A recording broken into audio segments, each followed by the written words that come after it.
అంతరిక్షంలో హనీమూన్ ఎలా ఉంటుంది అనేది వినడానికి కొంత ఆసక్తికరంగాను, లేక వారిలో ఉన్నటువంటి ఉత్సుకతను రేకెత్తే విధంగా ఉంటుంది.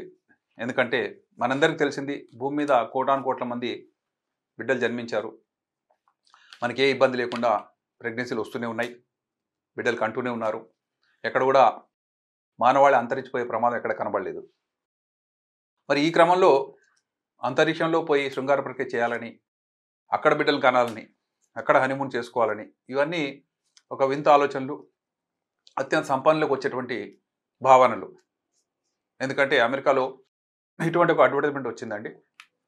భార్యాభర్తలు ఇద్దరు లేక న్యూలీ వెడ్స్ వాళ్ళు ఒక 2 వారాల పాటు హనీమూన్కి వెళ్ళాలంటే వారిని రోదోసిలో తీసుకెళ్తారు. అంతరిక్ష నౌకలో తీసుకెళ్తారు. అక్కడ హనీమూన్ పీరియడ్ అయిపోయిన తర్వాత మళ్ళీ తీసుకొస్తారు. అలా తీసుకురావాలంటే ఒక వ్యక్తికి 10 కోట్ల చొప్పున ఖర్చు వస్తుంది ఇండియన్ రూపీస్లో. అంటే 20 కోట్లు అయితే ఒక దంపతిని తీసుకెళ్తారు. తీసుకెళ్ళడానికి ముందు కొంత ట్రైనింగ్ ఇస్తారు. అంతరిక్షంలో ఎలా ఉంటుంది, అక్కడ కదలికలు ఎలా ఉంటాయి. ఆ క్రమంలో అమ్మాయి యొక్క అండం విడుదల రోజుని ఉండేటట్టుగా ప్లాన్ చేసుకుంటారు. ఎందుకంటే అక్కడ కనుక ప్రెగ్నెన్సీ వస్తే పుట్టబోయే బిడ్డలు ఎంత అద్భుతంగా ఉంటారు, భూమి మీద పుట్టిన వాళ్ళకంటే గొప్పగా ఉంటారా, కొన్ని స్పెషల్ విషయాలు ఏమైనా సంతరించుకుంటారా, ఇవన్నీ ప్రతి మనిషి యొక్క మనసులో మెదిలేటువంటి ఆసక్తికరమైనటువంటి అంశాలు. అయితే అలా తీసుకెళ్ళిన వాళ్ళు ఏం చెప్పారు? అనేక మంది జంటలు వెళ్ళినాయి, హనీమూన్ చేసుకున్నాయి, వచ్చాయి. అక్కడ ఉన్నటువంటి స్పెషల్ ఫీచర్స్ ఏంటి అది చూద్దాం. భూమిలో ఉన్నట్టుగా అంత విశాలమైన ప్రదేశాలు అక్కడ ఉండవు. ఎందుకంటే అది ఒక స్పేస్ షిప్. దాంట్లో అన్ని కంజెస్టెడ్ స్పేసెసే ఉంటాయి. విశాలమైన హాల్స్, పెద్ద తలుపులు అలా ఉండవండి. చిన్న చిన్న టన్నల్స్లోంచి ఒక కంపార్ట్మెంట్ ఇంకో కంపార్ట్మెంట్కి జారుకుంటూ వెళ్ళిపోవడమే. వాళ్ళు పడుకునే బెడ్రూమ్ కూడా కొంచెం విశాలంగా ఉంటే ఉండొచ్చు, కానీ మధ్యలో ఒక గది నుంచి ఇంకో గదికి వెళ్ళడానికి చాలా తక్కువ స్పేసు. ప్లస్ అక్కడ భూమి ఆకర్షణ శక్తి లేకపోవడం వల్ల తేలుతూ ఉంటారు. మనం అడిగేసి ఇంకో కాలు తీస్తాం, ఇంకో కాలు వేస్తాం. మనం ఎక్కడ కాలు వేసినా భూమి మీద మనకు అంత గట్టిగా పట్టు ఉండదు. రెండో కాలు తీసేది గాల్లో తేలుతూ ఉంటుంది. చివరికి నడవాలని మనం అనుకుంటే గాల్లో తేలుకుంటూ జారుకుంటూ వెళ్ళిపోవటమే. మరి ఎలా మనం ఎలా పోవాలో అక్కడ పిన్ పాయింట్గా ఎక్కడ పోవాలో అక్కడే పోయే అవకాశం ఎక్కడ ఉంటుంది? అంతరిక్షంలో ఉండదండి. కాబట్టి వారికి చేతికి కర్రలు ఇస్తారు. వాటిని గుచ్చుకొని ఒకసారి యాంకర్ చేసుకొని ఇంకో కాలు ఎత్తాలి, రెండోసారి గుచ్చుకొని ఇంకో కాలు ఎత్తాలి. అంటే మనము కష్టమైన విధంగా నడుస్తున్నాం. మన కాళ్ళకు పట్టు లేదు, మన బాడీకి వెయిట్ లేదు, కదలికలు కష్టమవుతాయి. దానికి కావాల్సిన ట్రైనింగ్ ముందే భూమి మీద ఇస్తున్నారు ఎలా నడవాలని చెప్పి. మన బ్యాలెన్స్ మనం జనరల్ మెయింటైన్ చేసుకోగలుగుతాం, కానీ ఇక్కడ గాల్లో తేలుతుంటే బ్యాలెన్స్ మెయింటైన్ చేయలేము. అడ్డంగా తేలొచ్చు, నిలువుగా తేలొచ్చు, తలకిందులు కూడా తేలొచ్చు. సో వీటన్నిటికీ సరైనటువంటి కొంత ట్రైనింగ్తో, కొంత సపోర్టింగ్ స్టిక్స్తో, కొన్నిసార్లు బెల్ట్లు కట్టేసుకుంటారండి. ఇద్దరు కలిసి వెళ్ళాలనుకున్న పక్క రూమ్కి ఇద్దరికి కలిపి బెల్ట్ కట్టేసి ఆ ఇద్దరిలో వాళ్ళు కర్ర పట్టుకొని లేక అల్మిరాలు పట్టుకొని అలా ఒక ప్లేస్ నుంచి ఇంకో ప్లేస్కి వెళ్తారు. ఇది అక్కడ జరుగుతుంది. అంతరిక్షంలో భూమి ఆకర్షణ శక్తి లేదు, విశాలమైన ప్రదేశాలు లేవు. మూడవది చీకటి అండి. మనం ఎక్కడ చూసినా, ఏ సిటీలో చూసినా లైట్లు ఉంటాయి, వీధి లైట్లు ఉంటాయి, ఇళ్లలో లైట్లు ఉంటాయి. కానీ అంతరిక్షంలో లైట్లు లేవు. బయటకు చూస్తే చీకటి. కేవలం అంతరిక్ష నౌకలో మాత్రమే మనం వేసుకున్న లైట్లు ఉంటాయి. సో గొప్పగా మిరుమిట్లు గొలిపే కాంతి ఏమి అక్కడ ఉండదండి. సరే, వాళ్ళు అక్కడికి వెళ్ళారు. ఆ తర్వాత ఏం జరుగుతుంది అంటే, మన భూమి యొక్క ఆకర్షణ శక్తి లేకపోవడం వల్ల మన బ్రెయిన్లో ఉన్నటువంటి అనేక సెంటర్స్ మందగిస్తాయి. ఒకటి ఆకలి సెంటర్. మనకు పూటకి ఆకలి అవుతుంది, తినకపోతే కొంచెం ఇబ్బంది పడతాం.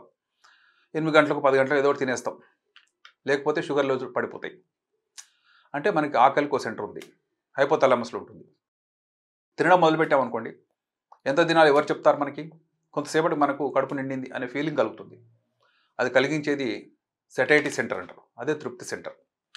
మనకు దాహం వేస్తుంది, నీళ్ళు తాగమని ఎవరు చెప్పారు? బ్రెయిన్లో ఉన్నటువంటి థర్స్ట్ సెంటర్. అలా ప్రతి దానికి ఒక సెంటర్ ఉంది. వేళకు నిద్ర వస్తుంది, దాన్ని స్లీప్ సెంటర్ అంటారు. నిద్ర మేలుకు కూడా వస్తుంది, దాన్ని వేక్ఫుల్నెస్ సెంటర్, మేల్కోమని చెప్పేటువంటి సెంటర్స్.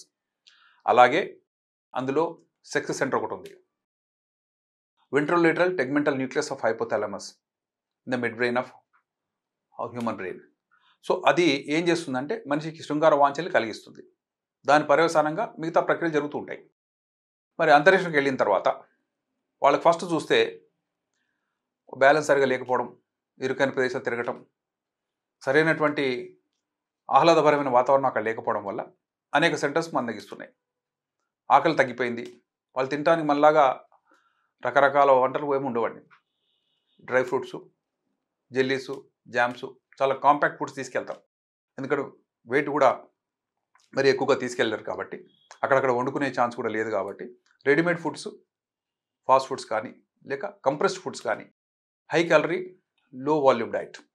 సో అలా తీసుకొని నడిపిస్తుంటారు. వాళ్ళకు ఫస్ట్ డే పోతే నిద్ర రాలేదు, మేల్కొ ఉండడానికి కూడా కష్టమైపోయింది. సరే 2-3 రోజులు అడ్జస్ట్ అవుతారు.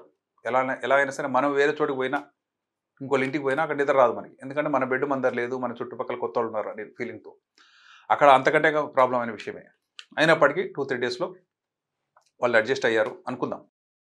నిద్ర పడుతుంది, కొంత తింటున్నారు. నెక్స్ట్ వాళ్ళు వెళ్ళింది ఎందుకు? హనీమూన్కి. అంటే కలవగలగాలి. కలిసిన తర్వాత అక్కడే వాళ్ళు ప్రెగ్నెన్సీ కూడా ప్లాన్ చేసుకోవడానికే వచ్చినటువంటి కపుల్ వారు. వాళ్ళు ఏదో మొత్తానికి శృంగార వాంఛ తగ్గిందని, ముందు కంటే చాలా ఆల్మోస్ట్ 30% వాంఛ తగ్గిపోయింది కాబట్టి కలవడానికే పెద్ద ఇష్టం చూపించలేదు ఆ దంపతులు. వచ్చాము ఇందుకే కదా, మరి చేయకపోతే ఎలా అనే ఓ ప్రెషర్తో వాళ్ళు కలవడానికి ప్రయత్నం చేసినా భూమి మీద జరిగినటువంటి పర్ఫార్మెన్స్ కంటే అంత గొప్పగా లేదు. అందులో 50-40% మాత్రమే చేయగలుగుతున్నారు. సో కలిసే ఫ్రీక్వెన్సీ తగ్గింది, వాళ్ళ డ్యూరేషన్ తగ్గింది. వారు కలిసిన తర్వాత ప్రెగ్నెన్సీ వస్తుందో లేదో అక్కడ చెక్ చేయలేరు ఎవరు. కిందికి వచ్చిన తర్వాత మళ్ళీ టెస్టులు చేసుకుంటే ఓ నెల తర్వాత తెలుస్తుంది ఏమైంది అనేది. వెళ్ళినప్పుడు ఉదాహరణకు 15 రోజులకి వెళ్ళారు. అందులో మధ్యలో ఎక్కడో 7వ రోజు 8వ రోజు ఆ స్త్రీకి ఎగ్ రిలీజ్ ఉండే సమయం ఉండే విధంగా చూసుకుంటారు. ఆ ఎగ్ రిలీజ్ సమయంలో కలుస్తారు 2-3 టైమ్స్.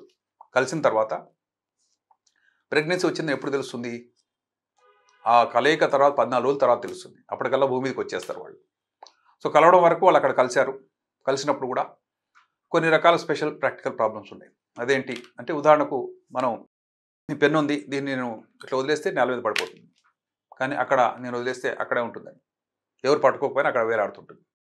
బ్రష్ చేస్తే మన టూత్ బ్రష్ కానీ, మనం ఉమ్మేసేటువంటి ఆ లిక్విడ్ కానీ మన చుట్టే ఉంటుంది. కాబట్టి మనం ఫోర్సిబుల్గా దాన్ని పక్కకు జరిపి కరెక్ట్గా వాష్ బేసిన్లో దాన్ని విసర్జించడం, మనం ఏ చిన్న పని చేసినా సరే దాన్ని జాగ్రత్తగా తీసుకెళ్ళి డస్ట్బిన్లో వేయటం, డస్ట్బిన్లోంచి మళ్ళీ తేలకుండా దాన్ని మూత పెట్టడం, ఇవన్నీ జరుగుతున్నాయి. అయితే శృంగార ప్రక్రియలో జనాలు పడుకోవాలంటే ఆ లేచి వెళ్ళిపోతున్నారు, తేలిపోతున్నారు. కాబట్టి బెడ్కి వాళ్ళని కపుల్ ఇద్దరిని కూడా బెడ్కి కట్టేసి, ఆ బెడ్కి కట్టేసి ఎటు పోకుండా ఫస్ట్ ఫిక్స్ చేసుకుంటారు. శృంగార ప్రక్రియలో పాల్గొనడం మొదలు పెడితే కొంత క్యాలరీస్ బర్నింగ్ అవుతుంది, స్వెట్ వస్తుంది, చెమట వస్తుందని అందరికీ వస్తుంది. మన చెమట జనరల్ జారి కింది పడుతూ ఉంటుంది. ఉదాహరణకు నుదురు మీద వచ్చింది జారుకుంటూ ఇలా బుగ్గల నుంచి వచ్చి ఇలా కింద పడవచ్చు. కానీ వీళ్ళకు వచ్చినటువంటి స్వేద బిందువులన్నీ వాళ్ళ చుట్టే ఉంటాయి. 4 చెమట చుక్కలు వస్తే అవి మనకు ముందే ఉంటాయి. మనకి ఇరిటేషన్ కలిగిస్తుంటాయి, చికాకు కలిగిస్తుంటాయి. ఇదేంటి మన స్వెట్ కూడా తప్పించుకోవాలి, తిరగాలి, ఏ మూమెంట్ చేసినా సరే స్వెట్ వస్తూనే ఉంటుంది.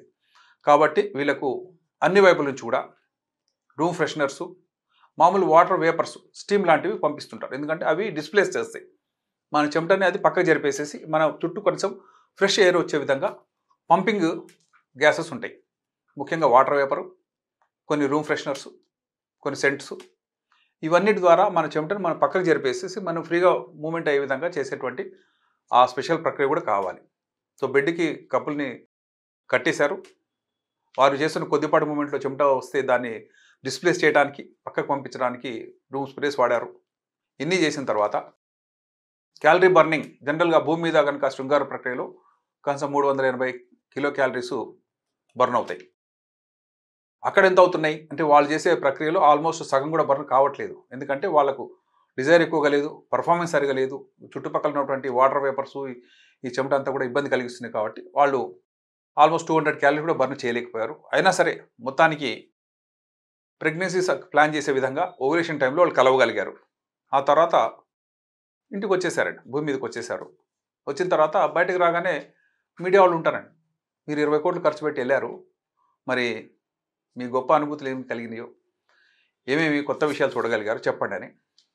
మెజారిటీ ఆఫ్ కపుల్స్ ఇప్పుడు మేము మాట్లాడలేము, ఇప్పుడు కొద్దిగా అలసిపోయి ఉన్నాము, తర్వాత చెప్తాం, కొద్దిగా రికవర్ కానివ్వండి, మమ్మల్ని కొద్దిగా ఇబ్బంది పెట్టకండి అని తప్పించుకుని వెళ్తున్నారు తప్పితే చాలా గొప్పగా ఉందని, out of the world experience వచ్చిందని ఎవరు చెప్పలేదండి. సరే ఓన్లీ మళ్ళీ ఇంటికి వెళ్ళి కొంత ఫ్రెష్ అయిన తర్వాత చెప్తారు అని నెక్స్ట్ 2-3 డేస్ తర్వాత వాళ్ళని కాంటాక్ట్ అవుతే వాళ్ళు చెప్పడం ఏంటంటే, అక్కడ కూడా చేసాము, బాగానే ఉంది, పర్లేదు, నాట్ బ్యాడ్. అంటే అవుట్ ఆఫ్ ద వరల్డ్ ఏమైనా ఉందా, ఎక్స్ట్రాడినరీ ఫీలింగ్స్ ఏమైనా వచ్చినాయా అంటే, అక్కడ ఉన్న ప్రాక్టికల్ ప్రాబ్లమ్స్ వల్ల మా మూమెంట్ మేము సరిగా కోఆర్డినేట్ చేయలేకపోవడం వల్ల కొన్ని ఇబ్బందులు ఉన్నాయి, అవి కూడా మేము అధిగమించాం, పర్లేదు, మేము ప్రెగ్నెన్సీ ప్లాన్ చేశాం కదా, బిడ్డలు ఎలా వస్తారనేది వెయిట్ చేసి చూద్దాం, అసలు ప్రెగ్నెన్సీ వచ్చిందా లేదా అని చెప్పి అలా చెప్తూ వచ్చారు తప్పితే ఎవ్వరు కూడాను ఎక్స్ట్రాడినరీగా కానీ ఎక్స్టెసీ అంటే చెప్పనలవి కానటువంటి సంతోషం కలిగిందని అయితే ఎవరు చెప్పలేదు. అయితే ముందు ప్రయోగం ఏం చేశారు, బిడ్డలు కనుక అంతరిక్షంలో కలిగితే అంటే ప్రెగ్నెన్సీ అక్కడ వస్తే బిడ్డలు ఎలా పుడతారన్న దానికి ముందు ఎలుకల్ని పంపించారు, మగ ఎలుక ఆడ ఎలుకని కలిపి కొన్ని కపుల్స్ పంపించారు. పంపించినాక అవి కూడా అక్కడ కలిసి కిందకు వచ్చినాక వాటి సైకిల్ ప్రకారం వితిన్ 6 వీక్స్ 2 months లోపల అవి కూడా బిడ్డలు కన్నాయి. అయితే భూమి మీద ఫలదీకరణ జరిగి భూమి మీద ప్రెగ్నెన్సీ వచ్చినటువంటి ఎలుక దంపతులు ఒక సైడు, అంతరిక్షంలో ఫలదీకరణ జరిగి ప్రెగ్నెన్సీ వచ్చి వాటి కలిగిన బిడ్డలు రెండింటిని కంపేర్ చేసి చూశారండి. చూస్తే భూమి మీద ఫలదీకరణ జరిగి ప్రెగ్నెన్సీ ఇక్కడే వచ్చి ఇక్కడే అన్ని డెలివరీ అయిన ఆ ఎలుకల పిల్లల కంటే అంతరిక్షంలో ప్రెగ్నెన్సీ వచ్చి అక్కడ ఫలదీకరణ జరిగినటువంటి బిడ్డలు చాలా చిన్నవిగా ఉంటున్నాయి, లో బర్త్ వెయిట్ బేబీస్. ఉదాహరణకు మామూలుగా భూమి మీద ఉన్నటువంటి ఒక ఎలుక పిల్ల 40 గ్రాములు ఉందనుకుందాం, అంతరిక్షంలో ప్రెగ్నెన్సీ ప్లాన్ చేసి ఆ తర్వాత భూమి మీదకి వచ్చినాక డెలివరీ అయినటువంటి ఈ వీళ్ళు ఆల్మోస్ట్ సగం సైజులో ఉంటున్నారు. ఇక్కడ 40 గ్రాములు ఉంటే అంతరిక్షంలో ఫలదీకరణ వల్ల పుట్టే బిడ్డలు 20 గ్రాములు ఉంటున్నారు. అంటే వీళ్ళందరూ కూడా చాలా లో బర్త్ వెయిట్గా, మాల్నరిష్డ్గా, ఎందుకంటే అంతరిక్షంలో తినడం కష్టమైపోయింది కాబట్టి ఆ తల్లుడు ఎక్కువ తినలేదేమో, ఆ పిండం యొక్క స్ట్రెంగ్త్ అంత గొప్పగా లేదేమో అని. సరే మొత్తానికి ఒక 3 months తర్వాత ఈ చిన్నగా పుట్టినటువంటి అంతరిక్షంలో ఫలదీకరణ చేరిన బిడ్డలు పుంజుకున్నాయి. వాటికి బయట ఇచ్చినటువంటి ఫుడ్ వల్ల భూమి మీద ఆడుతున్నటువంటి ఆకర్షణ శక్తిలో ఉన్నటువంటి ఆహ్లాదపరమైన వాతావరణం వల్ల అవి బాగా పుంజుకున్నాయి, అవి కూడా బాగానే వచ్చినాయి. అయితే ప్రెమిచ్యూర్గా పుట్టినప్పుడు ఏమైంది చూద్దాం. ఉదాహరణకు ఒక ఎలుక పిల్ల ఉందనుకోండి, మనము ఇలా కాళ్ళు పట్టుకొని వదిలేసామనుకోండి, భూమి మీదకు వదిలేస్తే ఎలా వదిలినా సరే అది వచ్చి తల కనుక నేలకు తగులుతుంటే కరెక్ట్ చేసుకుంటుంది, అట్లా కరెక్ట్ చేసి కాళ్ళ మీద ల్యాండ్ అవుతుంది. దీన్నే పొజిషన్ కరెక్టింగ్ రిఫ్లెక్స్ అంటే, మనం ఎలా వదిలినా సరే తలని కనుక కిందకు వదిలేసి తల పగిలి చచ్చిపోతుంది. కాబట్టి ఏ ఎలుకైనా సరే ఏం చేయాలి, తన తలని ఇట్లా వదిలేస్తుంటే ల్యాండ్ అయ్యేలోపు షిఫ్ట్ అయ్యి కాళ్ళని ఇలా పెట్టుకొని కాళ్ళ మీద ల్యాండ్ అయితే నొప్పి కలగదు, ఏదో దెబ్బ తగలదు తలకి అనే ఉద్దేశంలో. కానీ అంతరిక్షంలో ప్రెగ్నెన్సీ వచ్చి ఆ తర్వాత పుట్టినటువంటి బిడ్డలకి ఈ కరెక్టింగ్ రిఫ్లెక్స్ లేకపోవడం వల్ల అంతరిక్షంలో పుట్టినటువంటి ఎలుక పిల్లని ఇలా వదిలితే తల కింద ఇట్లా వదిలితే తల పగిలి చచ్చిపోయిందండి. అంటే దానికి ఆ స్పీడ్ రాలేదు, దానికో మైల్ స్టోన్ మెచ్యూర్ కాలేదు, టైంకి కరెక్ట్ చేసుకోలేకపోయింది, కాబట్టి అన్నీ స్లోగా ఉన్నాయి. ఎందుకు ఇలా జరిగింది అంటే, మన నాడీ వ్యవస్థ బ్రెయిన్ నుంచి మెల్లగా వెనుపాము నుంచి కిందకు వచ్చి మన చేతులకి కాళ్ళకి ఇన్నర్వేషన్, సెన్సేషను, పవర్ అన్నీ ఇస్తాయి. వీళ్ళలో స్లోగా ఉండడం వల్ల అవి తన పొజిషన్ని కరెక్ట్ చేసుకోలేకపోయినాయి. అందువల్ల తలకి దెబ్బలు తగలడం, బ్రెయిన్లో బ్లీడింగ్గా చచ్చిపోవటం ఇలా జరిగింది. తర్వాత ఏం కనుక్కున్నారు, అసలు బిడ్డలు నార్మల్ కలగాలంటే ఏం కావాలి అది చూశారు. చూస్తే భూమి ఆకర్షణ శక్తిలో కనీసం ఒక 20% అన్నా గ్రావిటీ ఉంటేనే సజావుగా బిడ్డలు కలుగుతారు, సజావుగా ప్రెగ్నెన్సీ కలుగుతుంది, ఒక స్పర్మ్ అండంలోకి ఛేదించగలుగుతుంది. కాబట్టి ఇప్పుడు ఏం చేయాలి అంటే, అంతరిక్షంలోకి వెళ్ళేటువంటి ఆ రోదసిలో నౌకలో స్పెషల్ రూమ్స్ కట్టారండి. అవేంటంటే, ఆ రూమ్లోకి వెళ్తే భూమి ఆకర్షణ శక్తిలో కనీసం 20% ఉంటుంది. కాబట్టి నడవడం సాధ్యమవుతుంది, పడుకోవడం సాధ్యమవుతుంది, శృంగార ప్రక్రియ సాధ్యమవుతుంది, వీర్యం విడుదలవుతే కనీసం లోపలికి వెళ్ళే అవకాశం వస్తుంది. కాబట్టి భూమి ఆకర్షణ శక్తి మనిషి యొక్క మనుగడకు అత్యంత కీలకమైందని, అది లేకపోతే అనేక రకాల నాడీ వ్యవస్థ ప్రాబ్లమ్స్ వస్తాయని, బిడ్డలు సరైనటువంటి సైజులో పెరగరని, ప్రిమేచ్యూర్గా ఉండడం వల్ల బిడ్డలు చనిపోతారని ఇవన్నీ తెలుసుకున్నారండి. కాబట్టి ప్రపంచం మొత్తంలో లేక అన్ని గ్రహాలు చూస్తే ఎక్కడ బిడ్డలు సజావుగా పుడుతున్నారంటే భూమి మీదనే. మనందరికీ 20 కోట్లు లేకపోవచ్చు అండి, మనం అంత డబ్బు కట్టి ఆ నౌకలో వెళ్ళలేకపోవచ్చు, ఆ వాతావరణం మనం ఎంజాయ్ చేయలేకపోవచ్చు.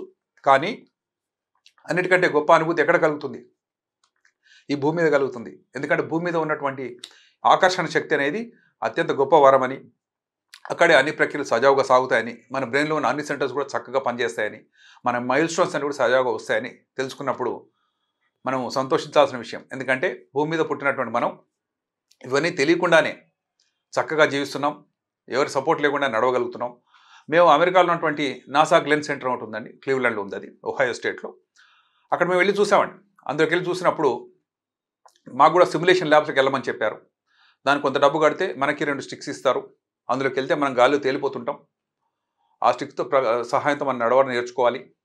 తర్వాత వాళ్ళు ఆస్ట్రోనాట్‌కి ఇచ్చేటువంటి మొత్తము అటైర్ పైనుంచి తల నుంచి హెడ్ గేర్ నుంచి కింద దాకా మొత్తం ఉంటుంది. 7-10 కిలోలు ఉంటుంది అది. అది తల మీద పెట్టినట్లయితే తల వంగిపోతుంది. అయినా సరే మెల్లగా ఎత్తుకుని ఆ బ్యాలెన్స్ మెయింటైన్ చేసుకుంటూ కర్రల సహాయంతో నడుస్తూ ఒక 2-3 గంటలు పడితే మనకు కొంచెం ఐడియా వస్తుందండి. ఇలా నడవడం ఇలా. ఎందుకంటే అక్కడ గ్రావిటీ లేదు కాబట్టి అనేక సార్లు పడిపోతాం. మళ్ళీ లేసి నిలదొక్కుంటాం, గోడను పట్టుకుంటాం, లేస్తాం. ఇవన్నీ చేయడము కష్టమైన పని అయినప్పటికీ కూడా మొత్తానికి అంతరిక్షంలో ఎలా జరుగుతుందనే విషయం భూమి మీద కూడా చూపిస్తున్నారు. అదంతా చూసిన తర్వాత అంత గొప్ప అనుభూతి కోసం 10 కోట్లు, 20 కోట్లు కట్టాల్సినంత అక్కర్లేదని, మనకున్నటువంటి అన్ని వాతావరణాల్లో భూమి అత్యంత గొప్పదని, అంతరిక్ష నౌకలో వెళ్ళలేకపోయినా చింతించొద్దని, అక్కడ ప్రెగ్నెన్సీ ప్లాన్ చేసి గొప్ప పిల్లలు పుడతారనే భ్రమలో ఉండొద్దని, what is the best planet on earth అని అంటే మనం ఉన్నటువంటి ఈ భూమి అత్యంత గొప్పది, అత్యంత పవిత్రమైనది. దీంట్లో ఎటువంటి ప్రాబ్లమ్స్ లేకుండా బిడ్డలు కంటున్నారంటే అది మానవాళి ఇంతకాలం కొనసాగడానికి అదొక నిదర్శనం చెప్పడానికి నేను సంతోషిస్తున్నాను.